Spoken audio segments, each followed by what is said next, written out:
Hello, Cancer. Hi, welcome to Daughter of Wind Tarot. My name is Mara, and yeah, so happy to have you.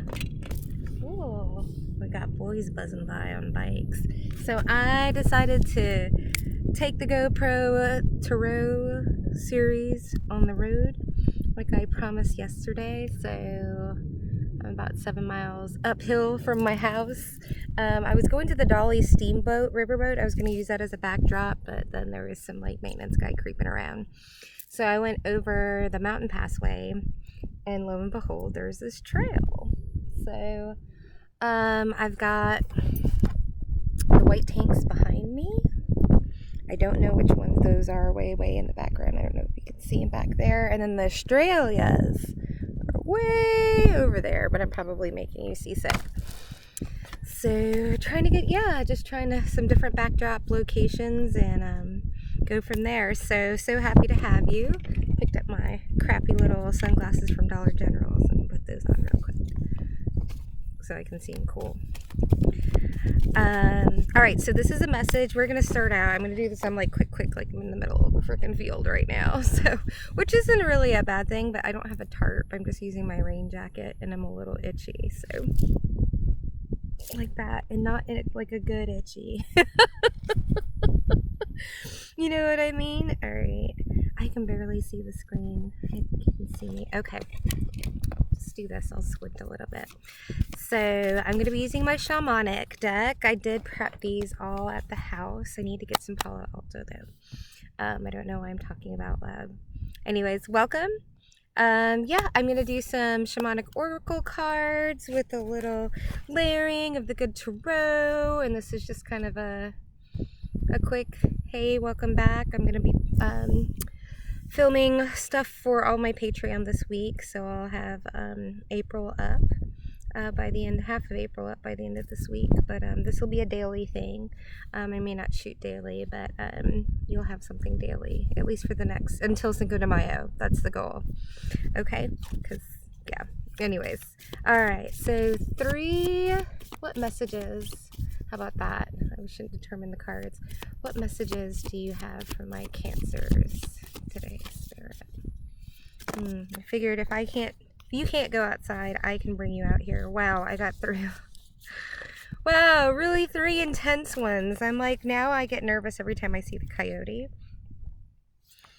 Every time I get the coyote, shit goes down in my house. I keep wanting to say my house. Maybe something's going on in your house because this isn't about me, right? Interesting. Man, I got that like initial like the coyote, because the coyote is the divine trickster, right? And every time, like I said, as of late, every time this coyotes come up in any of my personal readings, something's happened like within like 10 minutes. Like I've had a phone call or been evicted or just some crazy stuff. Not necessarily bad, but just unexpected. So, and he's looking at me, and I'm out here in coyote country anyways right now, which is actually kind of funny. Oh man, I wish they didn't have those power lines behind me. But anyways, okay, so your first card out is the giveaway. Okay, your second card out is the coyote, and your third card out, Cancer, is the spiral. And what I'm getting immediately here is that this is like, wow, okay, I'm seeing the coyote actually as the sacrificial lamb. That's really interesting. I just took another look at him, and he's kind of looking at me. I know it's not the first card out, but usually he's got that like crazy mischievous look in his eye, and here he's kind of like, don't shoot me. Don't take me out back behind the barn. And the giveaway, immediately what I saw with the giveaway was what I guess that could be considered a sacrifice. But this sacrificing, oh wow, that's so funny. Your wily coyote ways is what I'm getting.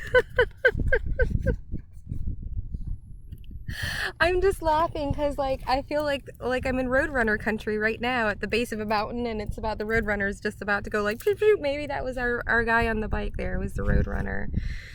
Yeah, Cancer, what I'm getting is you having to give away a piece of you, something that you've carried in with you in the heart of that defined you.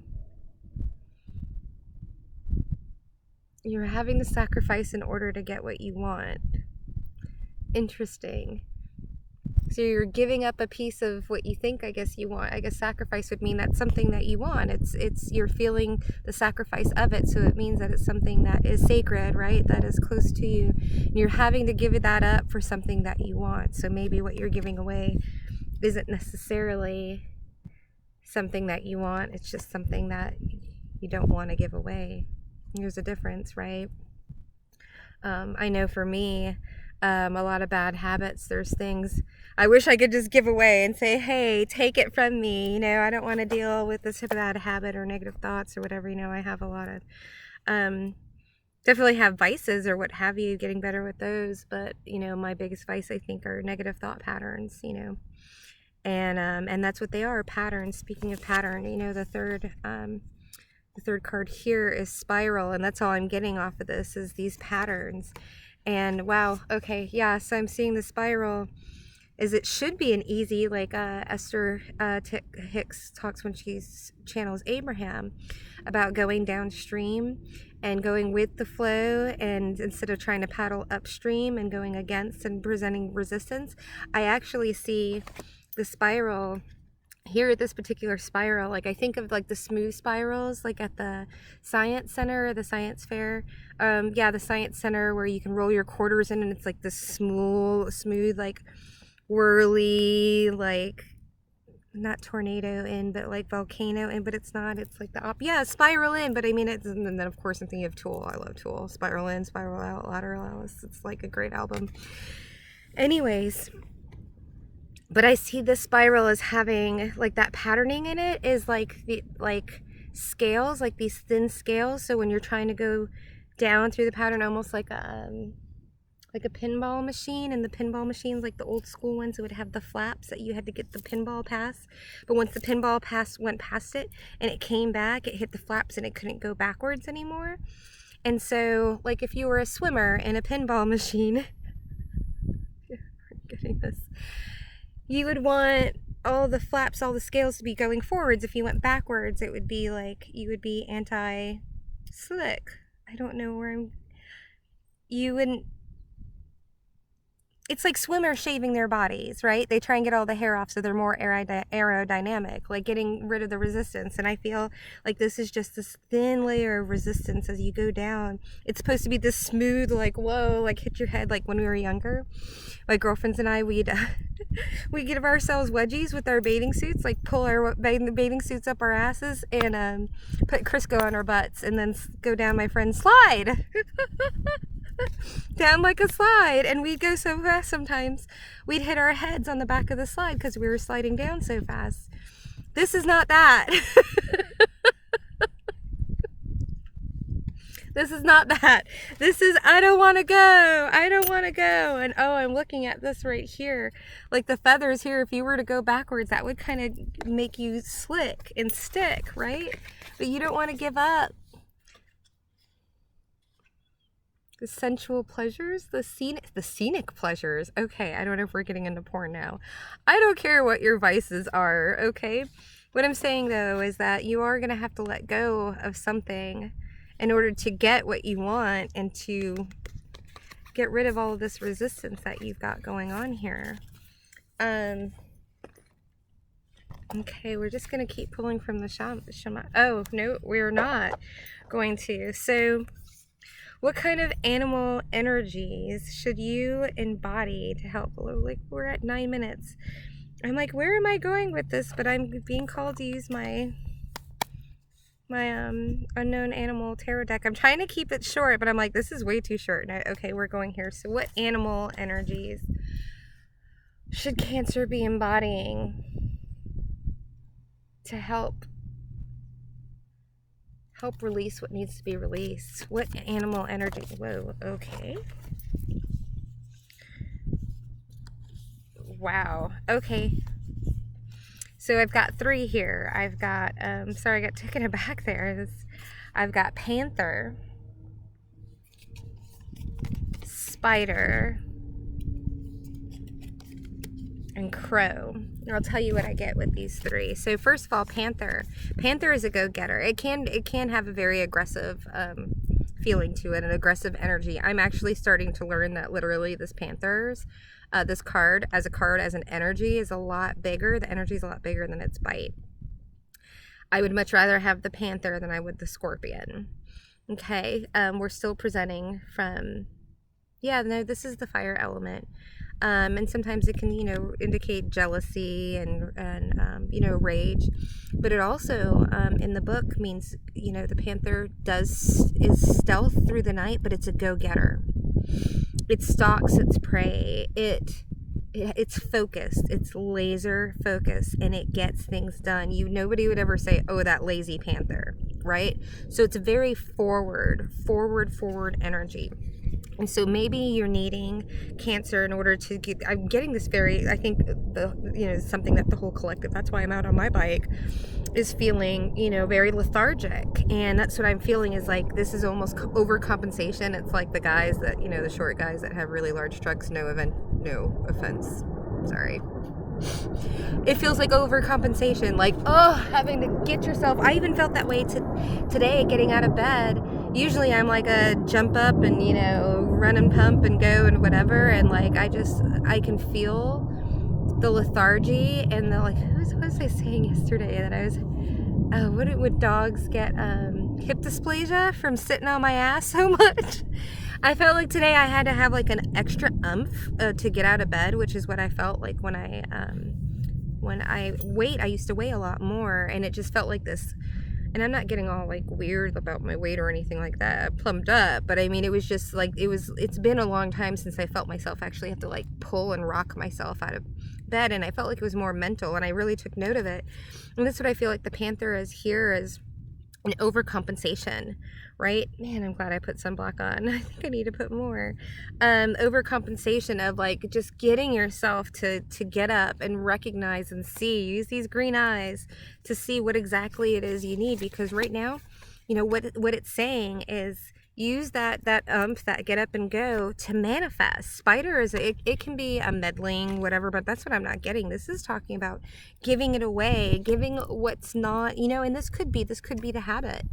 This could be that's encircling you and entwining you. But I prefer to see any of the cards that kind of scare me. I try and get to know them in a different way and kind of transmute their energy and how they make me feel when I see them. So spider used to scare the crap out of me, like someone's lurking around. But this spider is very, very different, especially with all the heart, all of the chakra colors in it. It's a manifestation card. It is get up, do something, see things from all sides, and start, working on the small things, building that web. Starting with the small things, just like me. Again, like, I feel like not necessarily I'm getting off track. I'm stepping off the track that I've been for the past month since everything has gone down. I'm stepping on one that's side by side. Obviously, I'm not just stepping on a new timeline and just, gonna whisk myself out of, I'm still in the country. I'm still in Arizona. I'm still here. Shit's still going down. But my mind track, I'm gonna stop being one track on it. I'm gonna focus on you. It's another thing also, talking about the giveaway is, the biggest, one of the best ways we can combat anxiety and everything that's going on in our heads is to have a gratitude practice. And giving away your energy, giving away, not in a bad way, but giving your thoughts, your focus on helping other people, not people that are just constantly taking, but in a gratitude practice of being grateful for what you have and being able to share that with people will alleviate a lot of this stuff, and things will naturally fall into place when we give and we come with from a heart of gratitude. We naturally will receive. And so that's a good way to get your head out of your ass, is to see what can you do for other people and see things from different perspectives and different sides. But then also we have the crow here, and what I love about the crow is, like, no matter what's going on around you or what you think you have to do or what's going on in your head, this is also, as me as the reader, I can always take this advice here, and this is something I'm going to keep incorporating, is like, I'm going to tell you how this hits me. And it's like, yes, you may have all these outer you may need the motivation, Panther motivation, to get up. You may need the wherewithal and the, all eyes from all perspectives and, getting there and knowing what you want to manifest. But you have to have that inner knowing, right? And that's what the crow is. It's that inner knowing. It's that holding inside, the world inside, your perspective. Everything is held inside. And until you change your perspective, you're not going to be able to change anything, right? you can just have that motivation and yay Tony Robbins it and try and get off the couch and all this other stuff. But until you look at something like from a different way. So for example, I mentioned something and I felt bad yesterday about and I say a living situation. I'm very grateful to have a roof over my head and people to actually talk to and actually even cook for, you know. But when I first got there, it was just very, you know, people are emotionally in an emotionally needy time, you know, and sometimes, you know, they need emotional support from other people. But, you know, I guess I'm realizing that other people's love language is different than mine. I know that. I learned all about love languages after my marriage, and I you know, like completely shot the crap with that with my marriage and could have learned more about all that. But feeling good about it from an intellectual, this is the way, this is for me to put it into practice. What do I know about people and how do I love them, and do I do it unconditionally, and do I love them? You know, it's not the golden rule. You learn that in business. It's not the golden rule. Treat people how you want to be treated. Treat people how they want to be treated, right? I think there's a lot of people here, they're like, oh, treat people the way I want to be treated. A lot of people don't realize how crappy they treat themselves, right? And if we treat other people better than we treat ourselves, then we become resentful, right? We're not giving from a space or a place that we need to. So the platinum room was to treat people how they want to be treated, you know, which means that we're listening to them and not just imposing what we think is right onto them. So Cancer, I'm so glad that we spent this time together. It's a heck of a lot shorter than last time. I realized once I go over 30 minutes, it's like an hour upload time versus half hour. So that's fine with my longer videos, but not when I am exposing myself to melanoma. Excuse me. So I was going to say I'm going to go have a snack, but I obviously just had a snack before here. So I'm going to find a shadier spot. There's some neighborhoods back in town. So I'm going to try and find a park bench and a shady spot. So I'm not so exposed out here. Man, I'm going to be tan, man, at the end of this year. I'm definitely going to come out and check out this trail, but I didn't bring my hiking shoes. I just got my Jesus sandals on. So Mara doesn't go in the deep brush by herself with her Jesus sandals on. We got to get our hiking trails or our shoes on. So I guess I just don't want to go. It's so good connecting with you again. It's so weird actually connecting out here because it just feels normal and not connecting. I know that's weird, but anyways, I'll see you next time, okay, Cancer? All right, take care of yourself. Bye.